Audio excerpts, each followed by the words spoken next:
ये से मुर्गा है।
मैं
पानी को तो जान वाली से करें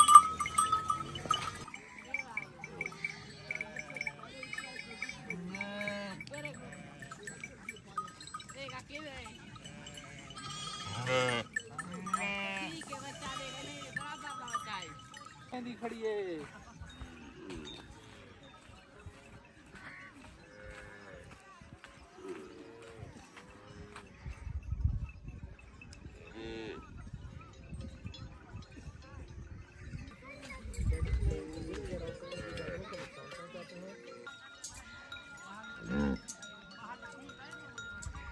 प्यारे प्यारे घर हैं और ये देखें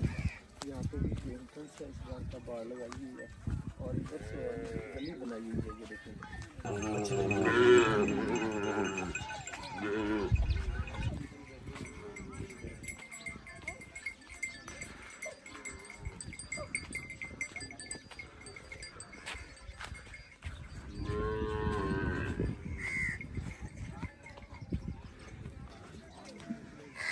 यहाँ पे कोई गेट दरवाजे वगैरह